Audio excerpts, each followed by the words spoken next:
Welcome to Keep the Game Beautiful podcast. Each week, I highlight incredible people who are doing amazing things in soccer, the beautiful game. I'm Anna Turi, your host. Thank you for listening. Today I talk with Manya Puppione.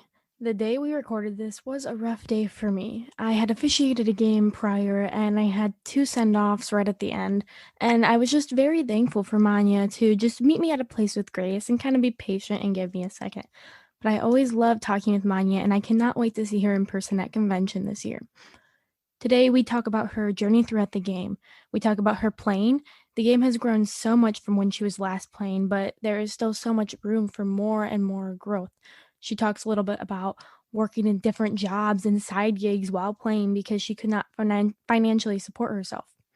We also talk a little bit about how she coaches her players and also how her playing has helped her as a coach. And that is something that's so interesting to me because being a player or a former player, when you coach, you can almost relate to your players in a certain way. And I think that's so important while coaching. So I hope you enjoyed today's episode. Today's guest is Manya Puppione. Manya graduated from Arizona State and achieved many awards in both the classroom and on the field. She played for the U19, U21, and U23 national teams, also playing in the WPS. She played abroad in Iceland and Finland, then moving back and playing in the NWSL for Sky Blue FC. Manya has 15 years of coaching experience, most recently was the head coach at Marymount University. Now she is in her first preseason with George Mason University as the head coach. Manya, I was wondering if you'd like to add anything else or talk about what got you to where you are today. Yeah, that was a pretty high number, 15 years. I can't believe I've been coaching for that long, but even as a player, I was starting my coaching journey, started doing clinics and camps and stuff like that while I was a college player at Arizona State and just continued. And, when I got my master's, I was coaching at a D2 school, my first collegiate coaching career. I always knew that once I was done playing, I would be coaching the game. I knew that I couldn't play forever. And unfortunately that came sooner than later. But yeah, no, I mean, everything that I've done as a player, playing at the highest level with the US and playing professionally has prepared me to be the coach that I am today. I've had a lot of awesome coaches. I've had a lot of bad coaches, unfortunately. So I've learned from each of those coaches that I've had, and it's kind of been like taking bits and pieces from here and there. I am who I am as a coach, and I'm confident in who I am as a coach. It's been, a journey. It's been a process. I'm all about the process and all about failing to learn and, rising again. I've had a lot of ups and downs in my playing career, with my coaching career as well. I'm just continuing to learn the game from the sideline. I think that was the hardest transition, was trying to become the coach from the sideline versus, being the coach as a player. I jumped in this morning.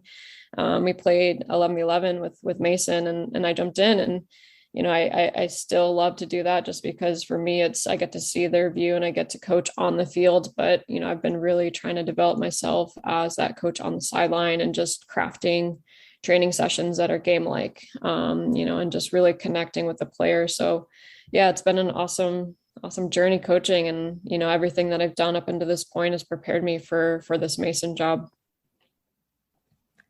On this podcast, I always start with the same 3 questions. First, what does the beautiful game mean to you? I love this question, Anna, because it is the most beautiful game in the world. There's just so much, creativity, so much fun. One of my values, as a coach and a player was fun. If it's not fun, why are you doing it? But to me, just because there is no, cut and dry way of playing the game, that's what makes it so beautiful. Whether you're watching as a fan, whether you're watching as a learner of the game, whether you're coaching, whether you're playing, like you can find something so, to use the word again, beautiful, like in the game. Like there's always something, even in a loss and a defeat, you can find something beautiful out of the game. What are actions or things you do to keep the game beautiful? I would say just, continuing to be a learner, and not be so set in my ways. Even as a player, I was always looking to get better. My second to last year playing the game, I learned how to have a better first touch, and that's what made my game so beautiful. I was always looking to learn as a coach now, watching it as a fan, watching it as a learner. And I would say just my connections with the players, to me, I want to get to know them. And that way, we have that mutual relationship where, they know who I am, they know my values, they know what I've been through, the ups and downs. And, you know, if they know that you care, like they're going to care what you know. So to me, like those relationships are what makes the game, beautiful to me too. How do you encourage others to keep the game beautiful? Just I try to share my passion of the game. I in training sessions, I get as pumped as they do. When they score goals in training, especially when I'm jumping into and my team dominates and we win, like, that's how I'm going to encourage others to do the same thing. And I've been, putting myself out there as a coach. Typically I'll just set a session and be like, here's what we're doing. All right, let's get to it. But, I've challenged myself with Mason to create a motivational sort of message of the day. For me, that's, it's been really fun, to do that. But, yeah, it's definitely, help them, become self-motivated and take the messages that they want, to really go at it in training. I think from those last three questions, we got so many different places we can go. I think I kind of want to start off with just being a woman in the game, especially playing in the game. Can you talk about specifically like the WPS? Yeah, absolutely. So when I was in college, I realized I was, pretty good at the game. So I wanted to continue my career playing professionally. But unfortunately, that's when the WSA had folded in college. So I graduated, knew that there were other opportunities to play, but I did break my leg a month after graduating. So that, was sort of like a fork in the road in my decision of what to do next. But I wanted to keep playing, wanted to rehab. So that's when I did go get my master's and start coaching. Started coaching a women's team Division 2. And then the timing worked out perfectly where I finished my master's and the WPS came about. So that was just, God's timing of, all right, you got to start coaching, you got your master's, here's an opportunity to play professionally. So, yeah, awesome opportunity. So I had played for a semi-pro team in New Jersey with Charlie Nemo. He was the general manager of LA Soul. So that was the connection. I got drafted, moved across the country again, from Connecticut originally. So I moved across for college. And then my first year playing professionally, got to go out to Beverly Hills and live with a couple of players and teammates in Beverly Hills and play with some of the best players in the world. I got to play with Marta. So for that pro league to come about with that timing was just awesome, because before then, there was some of that momentum from the 99 World Cup going into the WSA. And then, just it seemed like there was that standstill. But then the WPS came about and just recreated that wave of just, passion for the game, just for opportunities for women to play the game, because during my generation, there were so many awesome players, not just on the national team, but, collegiate players that, some who had unfortunately decided to not continue playing. But, the ones that did, we sacrificed, we worked 8 million jobs. But yeah, the WPS was an awesome experience. And I'm just, very fortunate to have been there. How did you manage playing and training and also working jobs and trying to make a living for yourself? It was exhausting. Yeah, even during the season. So in California, I worked for a Fortune 500 company called Platinum Equity. They were mergers and acquisitions. So, having that experience was pretty cool too, just to work for such a top level company. But yeah, it was tiring, because we would train, eat, recover, do what we needed to. And then, after coming home from training, I would go work for a few hours. Not everybody decided to have a job, but that was something that I chose to do, just to, have that sustaining lifestyle of being able to eat. But yeah, no, it was something that was needed.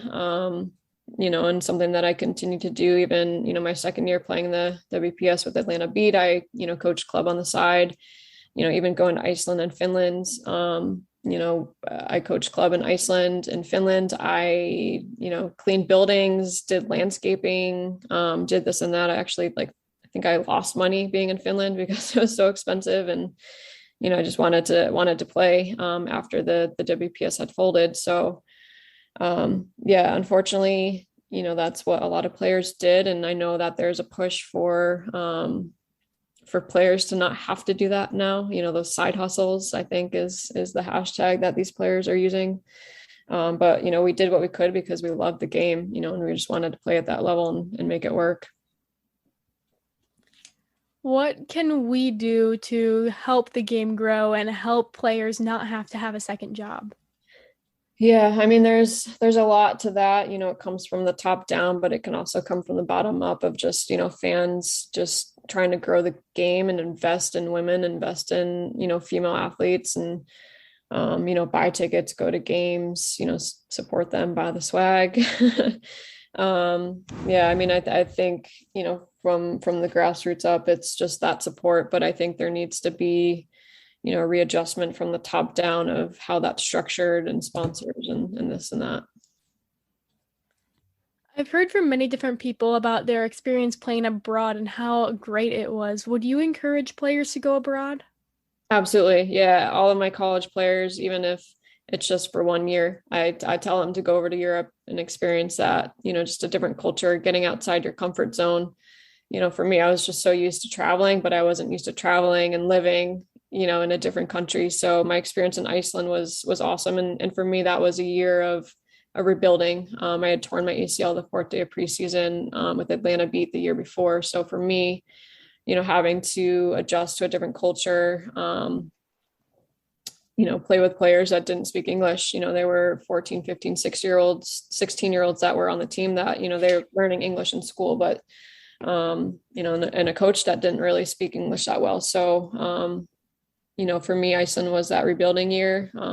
Had a good year. And then I did sign with Western New York Flash before I think it was the WPS had folded. And then I was not forced to go overseas again, but chose to go overseas versus the other options that weren't as bright and sunny. So going over to Finland, like that was the best year of my career. I was familiar with being over in Europe, being away from home. Had an awesome coach there from England, could speak English, so that was a little bit easier this time around.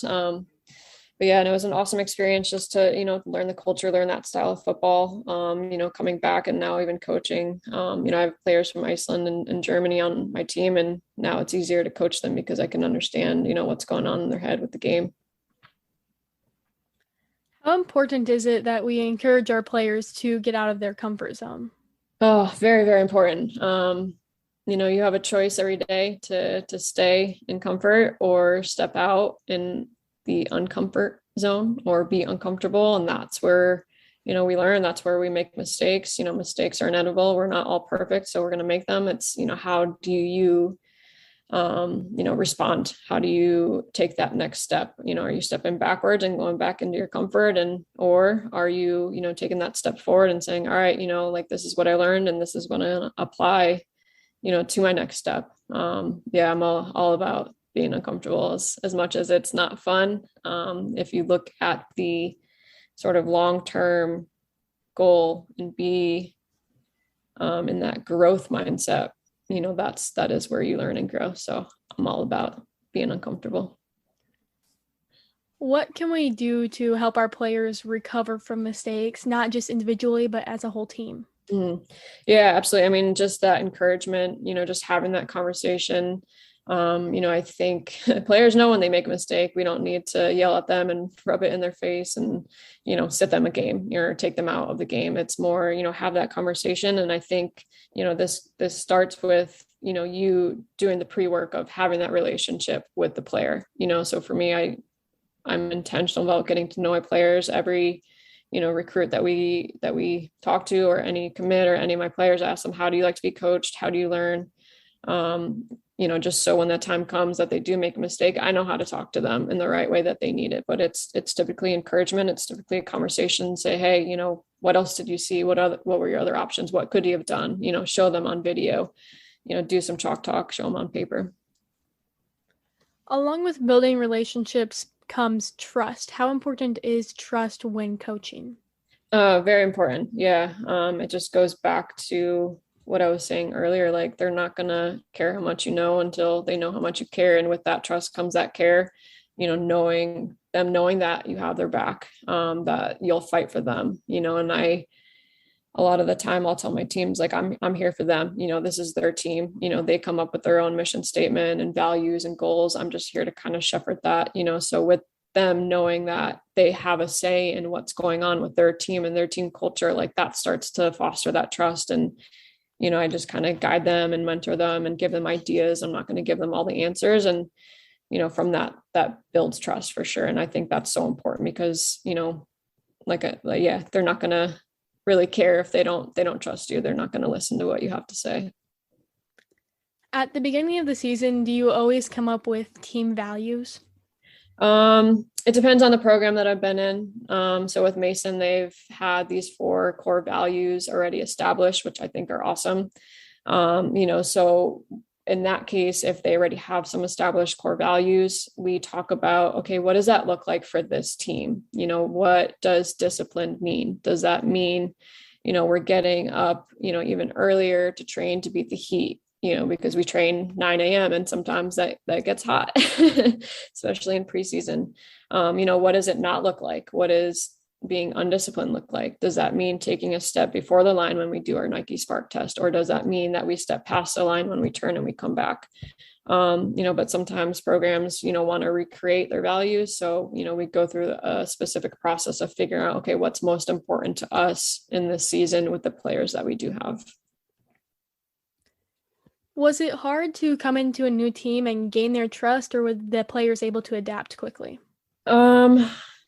I had a couple of weeks of being able to do, well, I started with a Zoom call with the team. And that's when I presented. I love PowerPoints and visuals and pictures. So I put together a little PowerPoint just to show them who I am, show them pictures of my family and, talked about my 4 values. I talked about just some of the hardships that I've been through. I lost my father in college, and then we most recently lost my brother back in February. So, for me to come outright and say that, like put myself out there, that's, part of that trust building, and just for them to know that I'm human too, I'm not just a coach coming in to try to change everything that they're doing.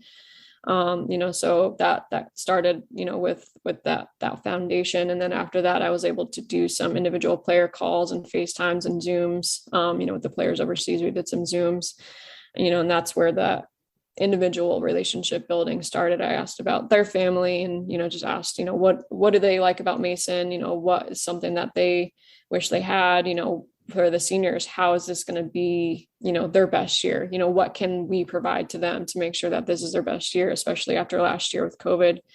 So I think stepping, into preseason day 1, like it, we already knew each other, and fortunately they were very open armed, and I think they were excited to have a female coach on board with them, and one, with the experience that I've had and the ideas that I had that I wanted to do. But like I said, I didn't have to change a lot. So just more showing them who I was as a coach, and that, I was there for them and going to provide these awesome training experiences for them.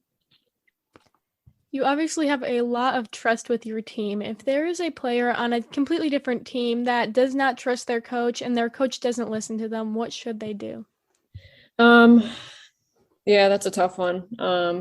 Unfortunately, I've had teammates who, when I was playing, didn't necessarily trust the coach, and it was just really, encouraging them to sit down and have a conversation with the coach and try to hash things out. I don't, where there is a lack of communication, negativity fills that void, on both sides, on the player side and the coach side, so if that continues to fester, like it's just going to grow and explode, and maybe that player is going to want to transfer out. And I think, unfortunately, that's what we're seeing right now, is there's a lot of, names up on the transfer portal.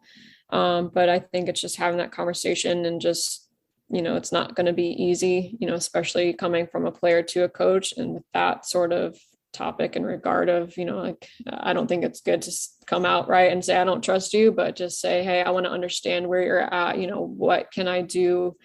What can I do on the field? What can I do off the field? What is you can ask the coach, what is your coaching philosophy and how can I align with that? It's just asking those questions versus, attacking them, say, oh, well, you don't trust me. Maybe the coach does trust them, but the player thinks that they don't, so it's just getting to that information and really getting deep down into that, what's really going on. What do you do as a coach to show that you are always open to have a conversation? Sometimes I'm not afraid to, send that first text or send that phone call. I think, sometimes players can, maybe be intimidated by a coach or, not want to share something because they, fear that the coach may be upset or something, so if I notice that a player is, looking down or, struggling with something on the field, like I'm not afraid to make that first move and, have that conversation or send a text, say, hey, you want to meet. But, for us, we have an open door policy, we're always in the office and hanging out, talking to players coming by. So I think just creating that, that positive culture where, conversation and communication is encouraged. I think that makes it a little bit easier for the players. Right at the beginning, you mentioned you always knew you wanted to coach. Do you remember what exactly made you want to be a coach? Yeah, I think it was a combination of, my passion for the game, the opportunities that it gave me. I want to provide those opportunities for players who I'm now coaching.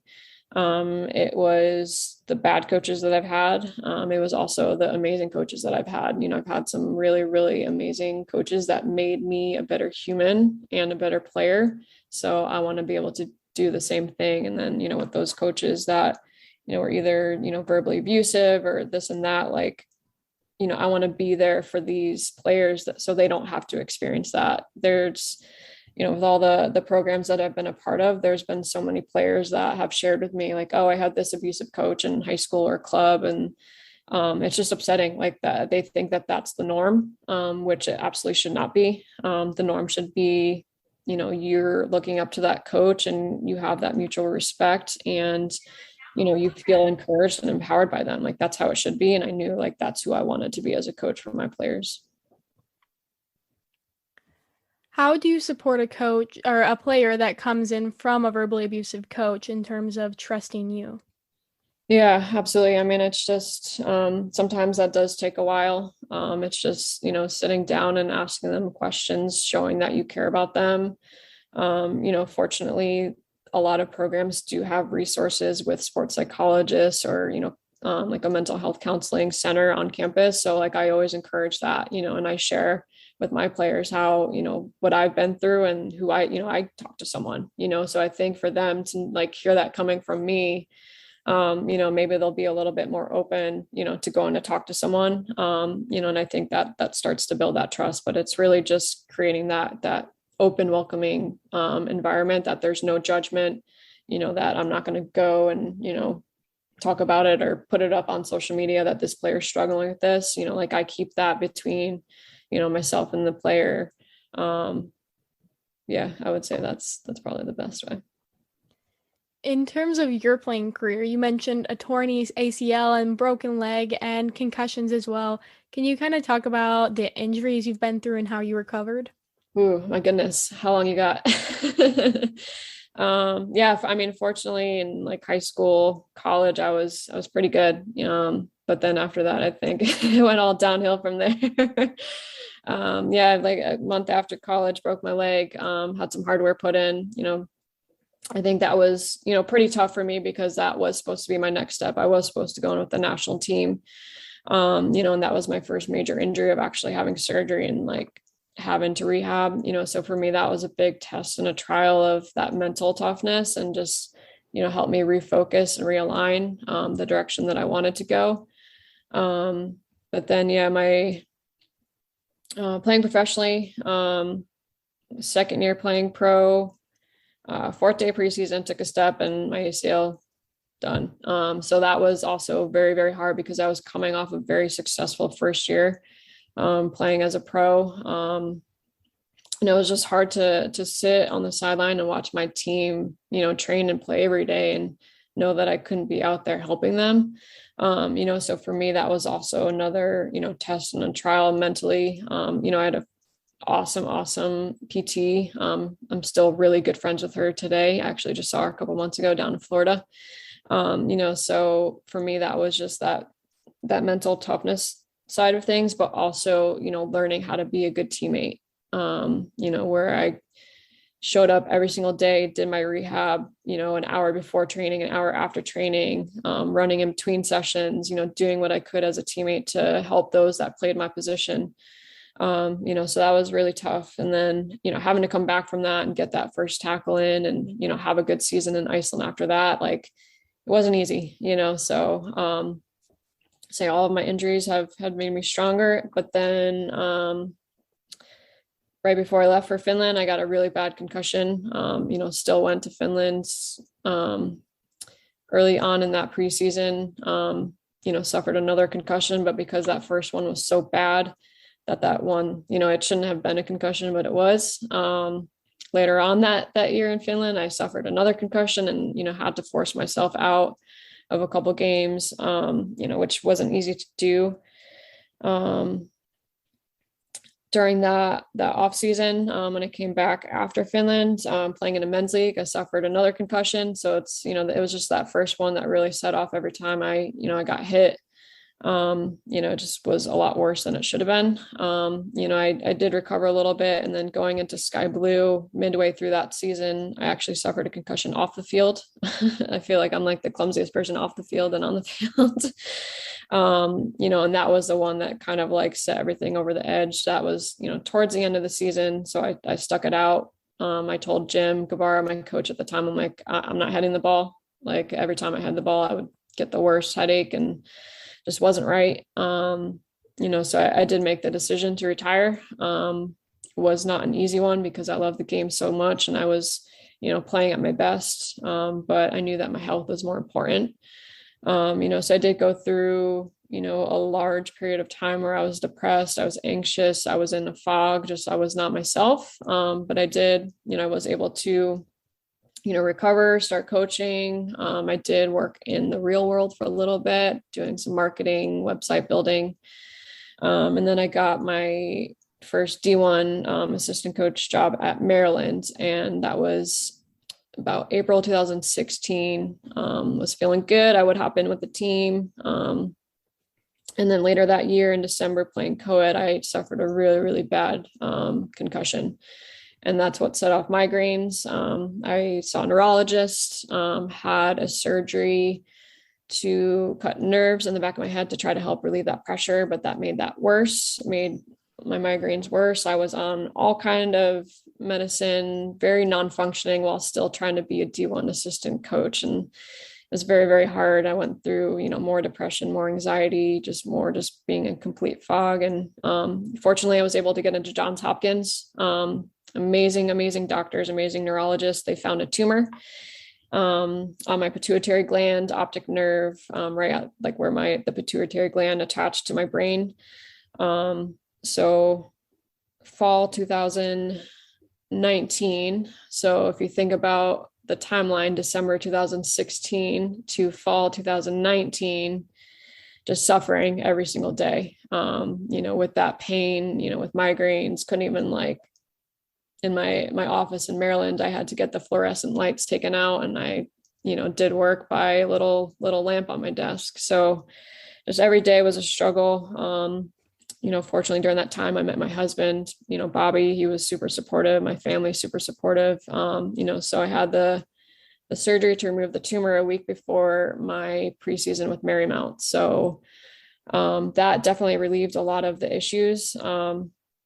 I still do PT to this day because if I overwork myself, which tends to happen, I don't know how to say no or slow down. I'll still get a migraine, but I've done a lot better in terms of, learning how to say no to things, doing my PT, and really dealing with like that depression, anxiety that came for those 3 years. It was definitely a really, really tough time in my my coaching career. But I've learned a lot from it. I've learned the value of taking care of myself. Along that journey, I've had to, work with players who are going through the same thing. I had a senior at Marymount that had to stop playing midway through the fall season of her senior year because of concussions. And she wrote a letter to me after the season. At the time she didn't want to not play, stop playing, but then after the season, she wrote me a thank you letter just saying, thank you for, sharing my experience with her and just, making sure that she, was smart and stepped away from the game. So, not anything that I would wish upon anyone. But I do take concussions very seriously now with my players. How do we help players and even coaches to understand how important concussions really are? I think it's just education and awareness. I did do some PT up in Toronto, Canada, with a guy who helped start Headway Foundation. A former Yale ice hockey player had gone and seen him, and just the PT that he did worked wonders for her. And she had an even worse journey than I did. Like, she couldn't even be outside a dark room.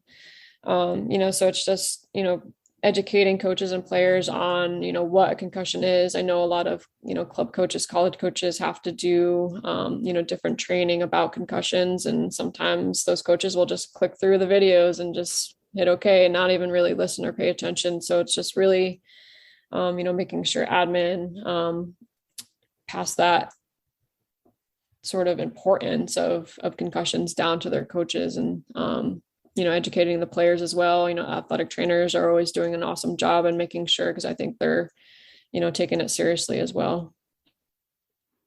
You talked about a player who had to step away from the game due to a concussion. How can the coach help support a player that might need to step away due to any injury? Yeah, it's tough, especially when it's not your choice to step away from the game. So for her, we tried to keep her as involved with the team as we could. She became almost like a player coach, and we gave her different tasks, and she was totally up for it, to be able to stay involved with the team. And I think the team did an awesome job in supporting her as well. She had a sister on the team, and there was 9 seniors for that class, so they were all very, very close and very supportive. So it's just really just providing that support, encouragement, making sure that they're staying involved, being aware of any signs or symptoms of, that depression and isolation of not wanting to be a part of anything, and just providing the resources for them, just a sports psychologist or mental health counselor to talk to, because it's not just the physical effects of the concussion that's bad, it's that the mental as well and psychological. What do you do as a coach to help your players stay in the game after they graduate or just retire? Yeah, I mean, I'll have conversations with my players, in college, like, hey, do you want to keep playing? If that's a yes, or even a maybe, I'll think about it. I'll provide that extra training with them, one-on-one, small group stuff, just to and share my experiences with them. This is what it's going to take to be a professional. It's even higher than that collegiate level. It's even higher than a level that you can even imagine. So it's just, working with them on the field, working with them off the field, and then also, guiding them in the process of, okay, do you need an agent? Do you want a US based agent or a European agent? And then, like, what it's actually like to play at that level. And I still have some good connections. I did get one of my Marymount players over to my team in Finland. I've got a couple of players in with some NWSL teams. So it's just using my network too. Sometimes it is all about who but the players have to know what that work is going to be like and what it's going to take to be at that professional level. I was actually going to ask you next about some of your biggest success stories on your team, maybe not just playing, but also in terms of coaching. Yeah, absolutely. With Maryland, we had some very high level players, players that played with the Canadian national team and then also the Jamaican national team. Players that went on to play with the Utah Royals reserve team. There was one player that I worked with tirelessly. She was like more energetic and more fit than I was. It was crazy. She's now in med school and gonna be a doctor. And then with Marymount, same thing. We have one player who's in med school now. She was in the honors program, did her thesis, no revisions. She's now down in Savannah. She's gonna be a doctor. Like, to me, like, that's success. Yeah, we've got Karen. Like I was saying, she's overseas and with my team in Finland and killing it over there. I did challenge her to um, I still hold the league record over there for goals. So I challenged her to break it. So I'm like secretly hoping she doesn't, but I want her to, just, because that would be really cool. And then with this team with Mason, we'll see who wants to play professionally. We'll see, the paths that these players are going to take. We have a law student right now, and she's just constantly studying, which is like so cool. She's just so knowledgeable about law, so I'm excited for her. So, everywhere I've been, like, the players are different. They have different goals, whether someone to continue playing, someone to, go to get their master's or, law degree, or, go to med school. It's just really cool to be able to see them succeed and, not just being in college.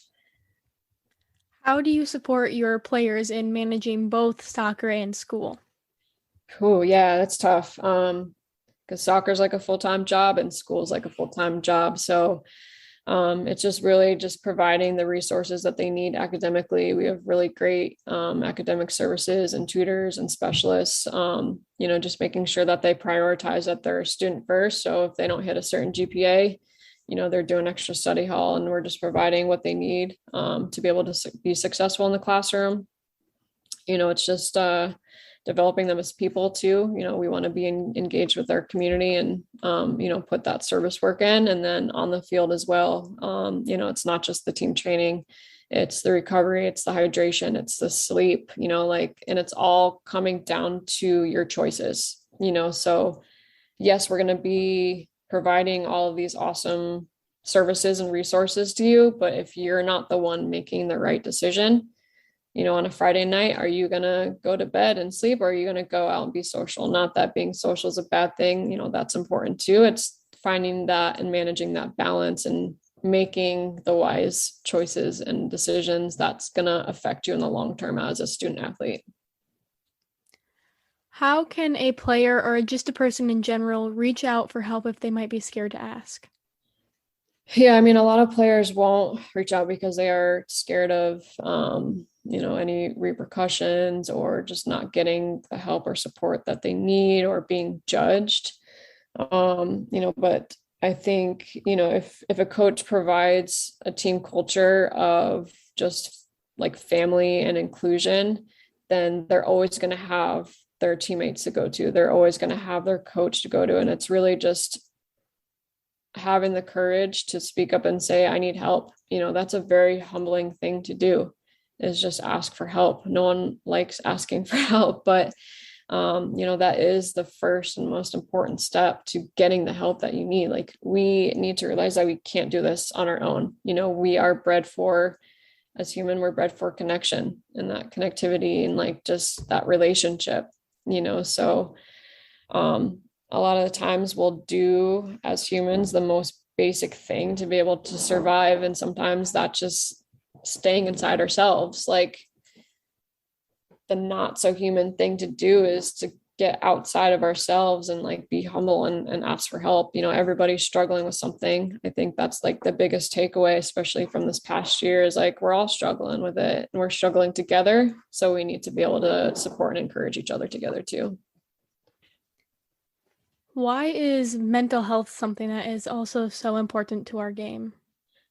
I mean, it's who we are. If we're not feeling right with ourselves, if we're, down and feeling this anxiety, like something's wrong, something's off, something, whether it's deep seated or, an incident that happened. Like, to me, mental health is the most important piece of who we are.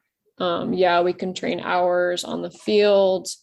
We can watch as many games and video as we want to try to learn the game, but if we're not there, with our mental health, like, everything else is going to crumble and fall apart, individually and collectively. So for me, I do have my teams work with different sports psychologists. I worked with Dr. Tiffany Jones in the past, and she worked with me as a player too. She was in Atlanta with me, helped me go through my ACL. She had been with me semi-professionally as well. And, um, the resources are always going to be there. So it's just really providing that to your teams and not just focusing on the X and O's. What should a teammate do if they notice someone struggling with mental health? You see something, you say something, whether it's, to the coach or, to that teammate. I think just that care and concern, for a teammate does go a long way. And, just to let them know, like, hey, you don't have to go this alone. We're here for you. Coach is here for you. You have the resources, provided to you so that we can, get through this together. I have my last and final question, which I ask each guest. What do you hope people remember about your impact to soccer and the world? Oh, that is such a deep question. I hope that, I hope the impact that I have is, it's just one that was positive, that I was encouraging, that I had this connection with my players and they knew that I really cared about them and it was all for them. I don't want to look back on like a missed opportunity to really encourage someone, so for my players, yeah, they're all different. We all have different relationships, but, I do deeply care. Even, my Marymount players, like I still think about them. My Maryland players, I still think about them. I check up on them on social media and I get excited when, they're successful in the world. And I just, I hope that, I'm a part of the reason for their success in a positive way. Thank you so much for joining me today. Yeah, absolutely. Thanks for having me, Anna. I think one of the most interesting things for me today was to hear about Manya's injuries throughout the years. It has been a battle for her with different surgeries and not being able to play, but injuries are always happening around our game, and it's so important that we recover from them and take the time we need. And it's also a mental battle as well, a mental game to recover and get to your best ability you can. Injuries have always been something that people my age struggle with, and it's so important to be proactive, not reactive, to train our muscles and get stronger so we are able to maintain our bodies well and not get any injuries throughout a season. Concussion health and head health is something that is so, so important as well. Concussions can affect someone's life, like Manya was talking about. They have taken her out of being able to play for a long period of time, and it's so important that we take time to heal from concussions. I hope you enjoyed the episode, and until next time, remember to keep the game beautiful.